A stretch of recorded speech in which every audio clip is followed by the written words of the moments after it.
E a partir de agora vocês conferem o nosso Momento Legal, nosso consultor, Dr. Fabrício Pozzocco, sempre auxiliando as dúvidas dos nossos telespectadores, né? Esclarecendo e dirimindo essas dúvidas. Hoje nós tivemos aqui a seleção de uma pergunta realizada pelo telespectador Eduardo Dias. Ele diz o seguinte: eu fui incluído na lista de inadimplentes por causa de um cheque pré-datado, mas que foi depositado antes da data combinada, da data programada. Posso acionar a justiça? Doutor Fabrício, existe essa necessidade de respeito às datas combinadas para um cheque pré-datado? Oi, Pedro. Quando a gente fala dessa questão do Eduardo, do cheque pré-datado, isso é muito importante que prestemos atenção, porque no dia a dia acontecem vários problemas relacionados a isso. E os consumidores muitas vezes acabam sendo prejudicados. Então vamos lá. A primeira coisa que a gente precisa lembrar é que o cheque é uma ordem de pagamento à vista. Em outras palavras, o cheque pré-datado, que tecnicamente se chama cheque pós-datado, é um costume. Por que a gente explica isso?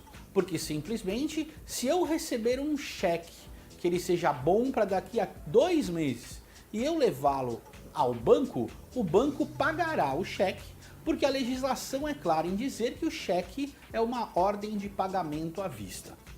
Pois bem, mas vamos supor que, como fez o Eduardo, foi dividido em várias prestações e ele deixou lá alguns cheques para essa situação. E de repente, o comerciante, o fornecedor do serviço, foi lá e colocou todos esses cheques no banco. Em tese ele comete alguma ilegalidade? Em tese não. Todavia, é importante lembrar que esse vendedor, esse fornecedor do serviço, combinou com o Eduardo que os cheques seriam depositados nas datas corretas. Sendo isso, o fornecedor acabou se utilizando de má fé e depositou tudo na mesma data. E de repente, o Eduardo não tinha saldo na conta bancária dele para poder corresponder a esses cheques que foram depositados. Logo, o Eduardo passou a ter um problema financeiro, e esse problema financeiro foi causado pela atitude do fornecedor, pela atitude do vendedor que descumpriu aquilo que foi combinado com o Eduardo.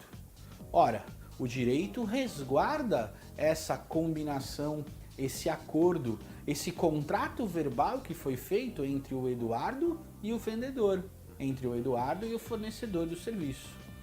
O Superior Tribunal de Justiça possui inclusive uma súmula, que é a súmula 370, para poder resguardar o consumidor ao seu direito de se ver indenizado.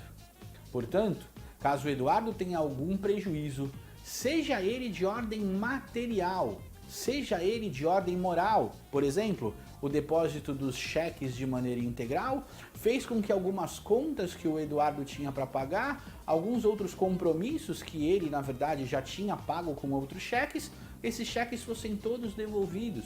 Fez com que os débitos automáticos do Eduardo não fossem pagos. Isso tudo gera não somente os danos materiais, como também os danos morais. Para que o Eduardo seja ressarcido, é importante ele procurar não somente o PROCON da sua cidade, mas procurar um advogado da sua confiança, procurar até mesmo a OAB e mover uma ação de reparação de danos materiais e de danos morais. Os fornecedores, os vendedores, não podem descumprir aquilo que foi acordado com os cheques pré-datados e ficarem impunes quando causam um prejuízo ao consumidor. Fica a dica!